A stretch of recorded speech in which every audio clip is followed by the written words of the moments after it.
Pacers shock Knicks with historic Game 7 offensive onslaught. Move on to Eastern Conference Finals. Pacers shot 67.1% from field, 76% in the first half, the best mark in the last 25 years. In a win-or-go-home Game 7, the no. 6 Indiana Pacers shocked a no. 2 New York Knicks on the road, shooting an incredible 67.1% to win 130-109 and earn their spot in the Eastern Conference Finals against the no. 1 Boston Celtics. The Pacers were 1-5 on the road in these playoffs heading into Game 7, but that didn't matter from the very start of this game. The Pacers were knocking down everything they got on their offensive end, finding wide-open looks and draining buckets. By the end of the first quarter, they had hit 16 of their 21 shots, including 7 of 9 makes from three-point territory to take a 39-27 lead. But this wasn't a one-quarter wonder. Indiana continued to light it up from the field to the point where they ended the first half up 15 points, shooting 76% from the field. It was the best mark in the playoffs for a shooting half in the last 25 years.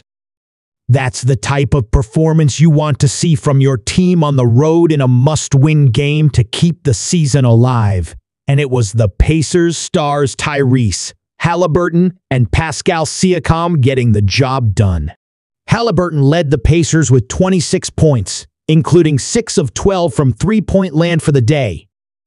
He was walking the walk, and certainly the talking too, as he was seen confidently pointing and talking to Knicks players and the celebrity fans in the first row at Madison Square Garden.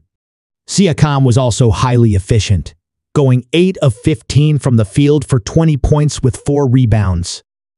Meanwhile, the Knicks did not get the Game 7 performance they had hoped from Jalen Brunson, who was 6 of 17 from the field for 17 points. And to make matters worse, he couldn't play the entire fourth quarter after suffering a fractured left hand. Injuries have destroyed the Knicks throughout the postseason. Josh Hart and OG Anunoby were questionable heading into this game, but they would both start. Anunoby, who has been out since Game 2 with a hamstring injury, made his 2 shots in the first quarter for 5 points and played just under 5 minutes. But he was clearly hobbling and didn't play the rest of the game. Hart played his usual high minutes but struggled shooting, going 3 of 9, including 0 for 4 from 3. He had 8 rebounds and 5 assists as well. While the Knicks did see great bench scoring from veteran Alec Burks, 26 points, 3 rebounds, 2 assists, the Pacers' depth was once again on full display in the form of point guard T.J. McConnell.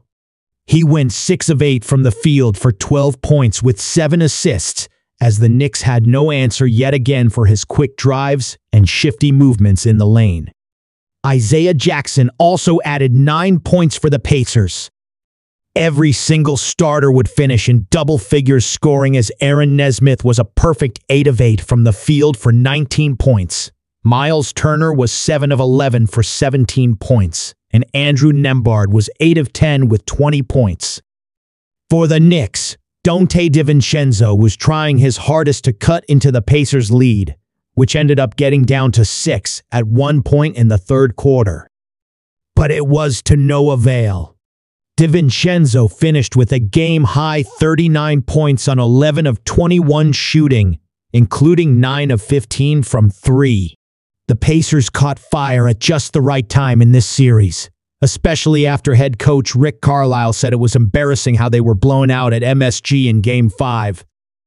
They answered the bell in Game 6, and despite another wild Knicks crowd starting this game, they silenced it real quick with an incredible offensive performance that gives them tons of momentum heading into the conference finals. Indiana hopes to continue its playoff run against the Celtics, who took down the Cleveland Cavaliers in 5 games in their second-round series.